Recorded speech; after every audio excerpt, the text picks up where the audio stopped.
Something changed and you noticed it. Maybe it happened slowly over months, or maybe you woke up one morning and your body just felt different. You might have brushed it off at first, told yourself you were just tired or stressed or not sleeping well. But deep down, a quiet question started forming in your mind. Is this normal? Is something wrong with me? If you have ever stood in front of a mirror after turning 50 and wondered what happened to the person you used to recognize so clearly, you are not alone. In fact, this is one of the most common but least discussed turning points in adult life. Today, I want to walk you through 7 changes that begin happening in your body once you cross 50. And I want to be honest with you because number 5 is one that most people never see coming. It happens silently without warning signs and it can affect your health, your relationships, and your sense of self in ways you might not expect. So stay with me through this entire conversation because understanding your body is the first step toward taking care of it. Let me start by saying something important. Turning 50 is not the beginning of decline. It is the beginning of a different chapter. Your body is not failing you. It is simply communicating in a new language. And your job now is to learn that language so you can respond with care and intention. The problem is that most of us were never taught what to expect during this stage of life. We heard plenty about puberty when we were young.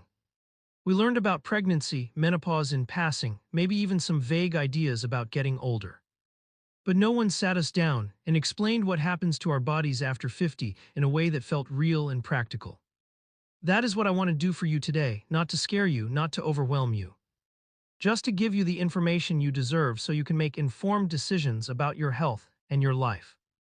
The first change that begins after 50 involves your hormones.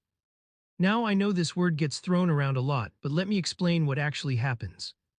For those with male biology, testosterone levels begin to decline gradually. This does not happen overnight, and it does not happen dramatically for most people. But over time you may notice subtle shifts. Your energy may feel lower. Your motivation might dip.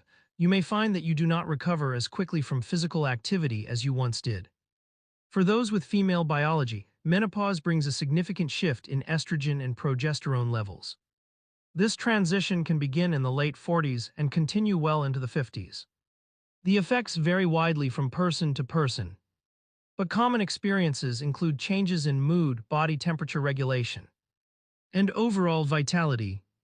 What many people do not realize is that these hormonal shifts also affect emotional well-being and intimate relationships. Hormones are not just about physical functions. They influence how we feel connected to others, how we experience desire, and how we relate to our own bodies. I once spoke with a woman named Constance who told me that after turning 52, she felt like a stranger in her own skin. She still loved her partner, she still wanted closeness. But something had shifted inside her and she could not explain it. She felt embarrassed to talk about it, even with her doctor. This is more common than you might think. And I want you to know that if you have ever felt this way, there is nothing wrong with you. Your body is going through a transition, and with the right understanding, you can navigate it with grace. The second change involves your circulatory system. And this one is closely connected to intimacy in ways that many people overlook. As we age, our blood vessels naturally become less flexible. Blood flow may not be as efficient as it once was. For men, this can affect the ability to achieve or maintain arousal. For women, reduced blood flow to certain areas can affect sensitivity and comfort during intimate moments. This is not a failure of the body. It is a natural part of aging that can often be supported through lifestyle changes. Proper nutrition, regular movement, and open communication with healthcare providers. I want to share a story with you about a man named Clement. He was 54 when he first noticed that his body was not responding the way it used to. He felt ashamed. He avoided talking to his wife about it. He started making excuses to avoid intimacy altogether. Over time, this created distance in their relationship. His wife, Harriet, thought he no longer found her attractive.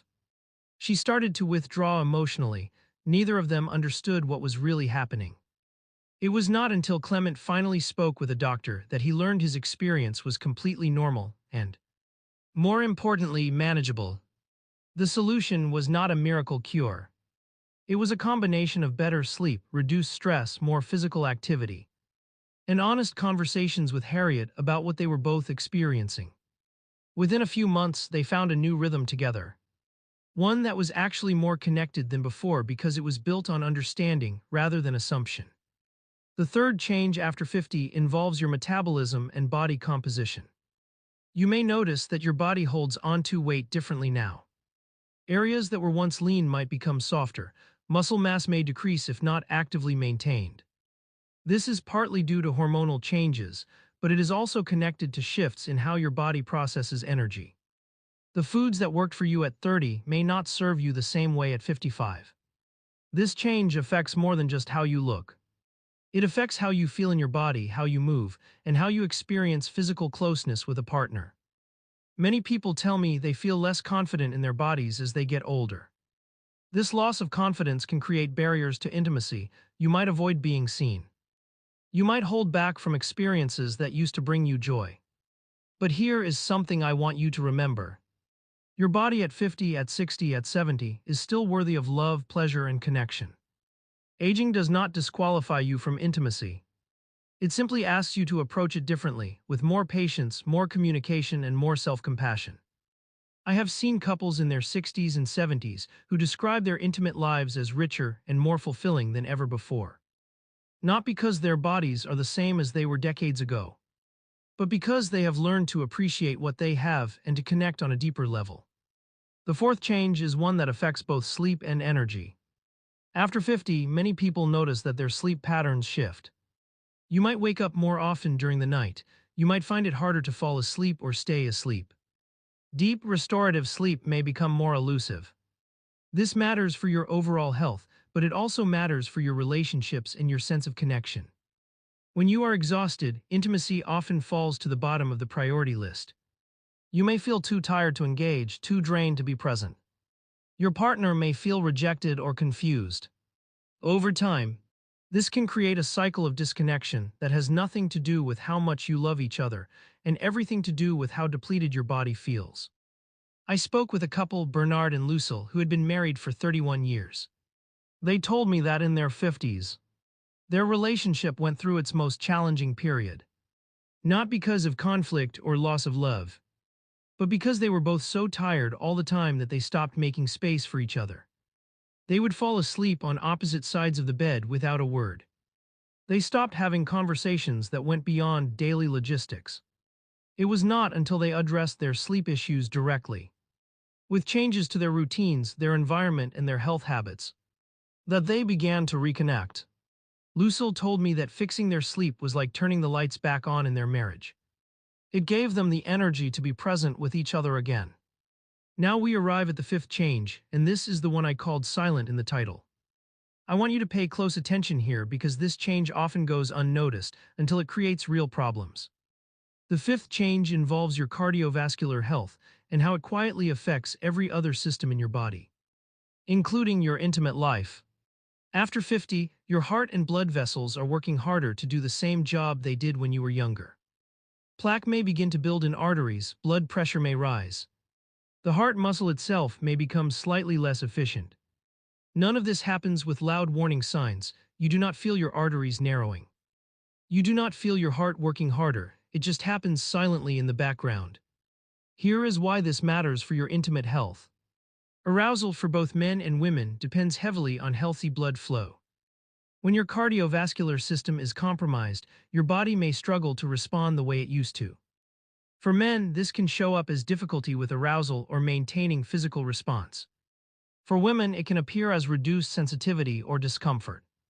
Many people assume these changes are just part of getting older, but often they are early signals that something deeper is happening with heart health.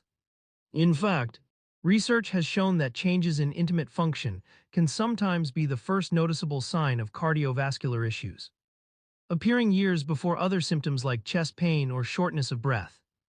This is why I urge everyone over 50 to take these changes seriously. Not with fear, but with attention. If you notice that your body is responding differently in intimate moments, do not dismiss it. Do not be embarrassed to mention it to your doctor. This could be valuable information about your overall health. Getting your heart checked, monitoring your blood pressure, managing cholesterol. Staying physically active, these are not just about living longer. They are about living better with more energy, more vitality, and more capacity for connection.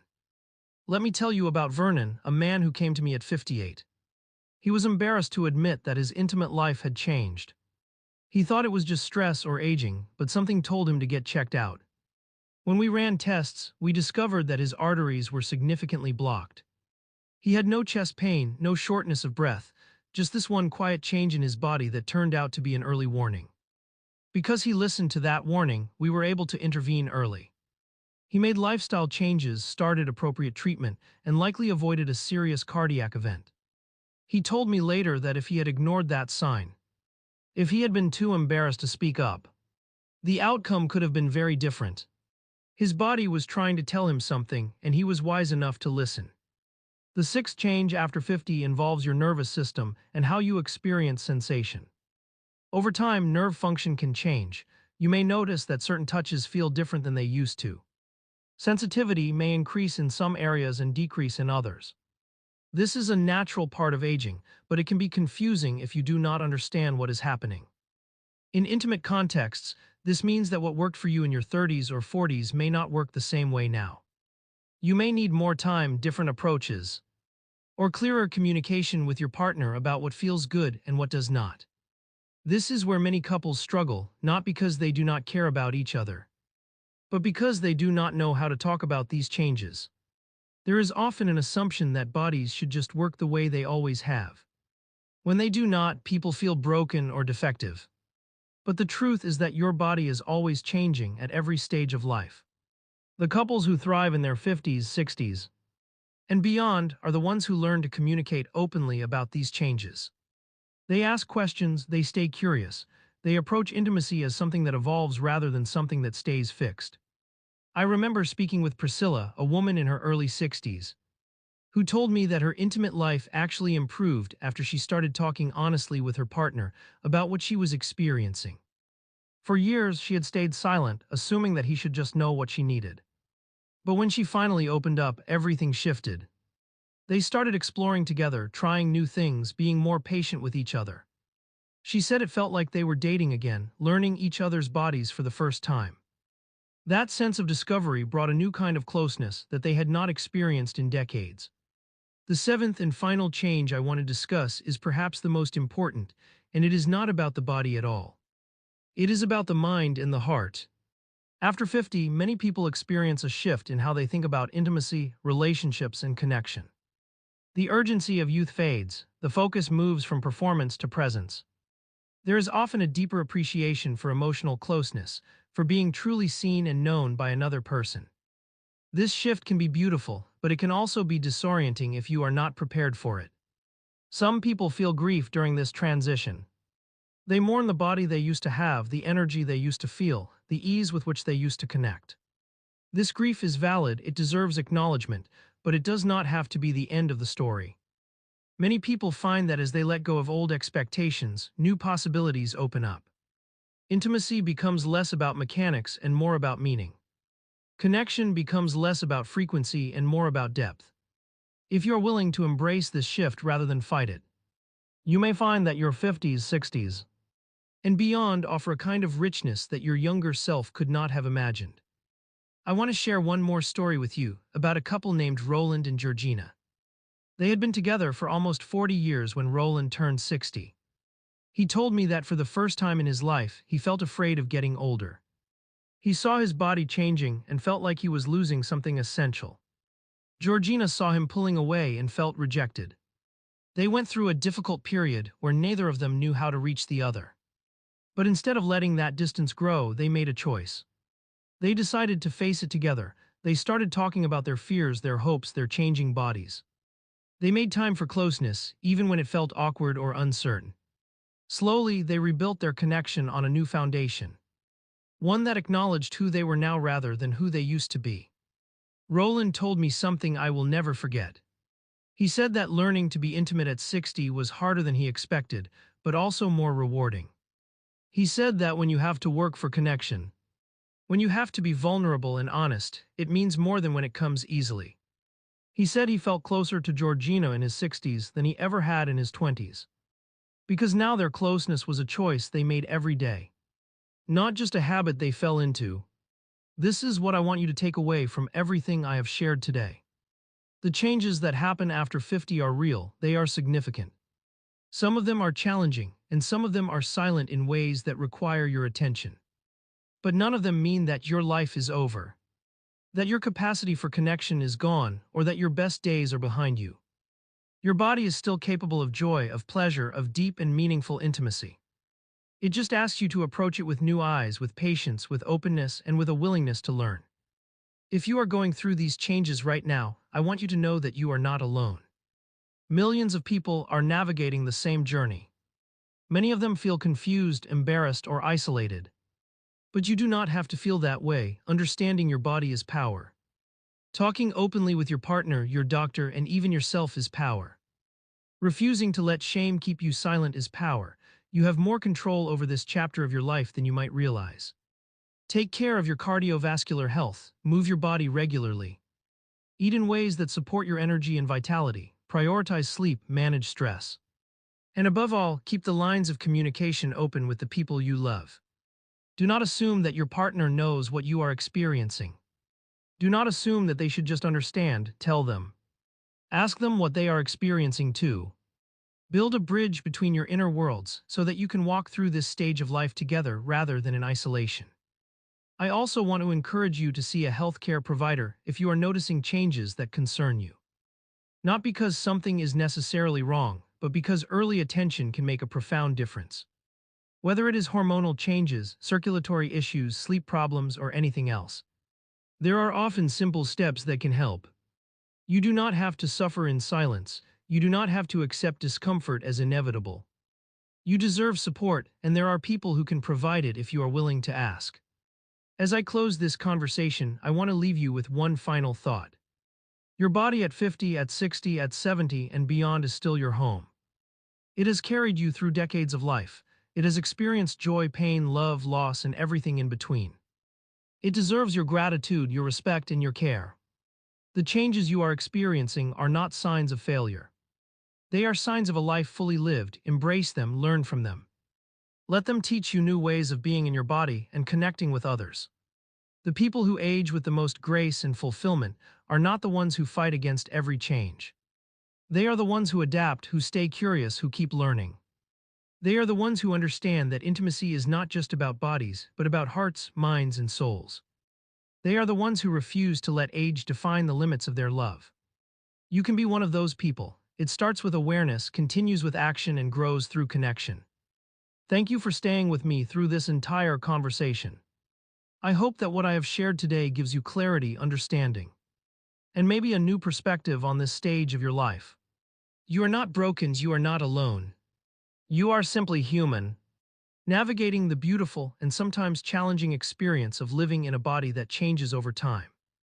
That is not something to fear, it is something to honor. Take good care of yourself and take good care of each other. The best is not behind you, in many ways it may still be ahead.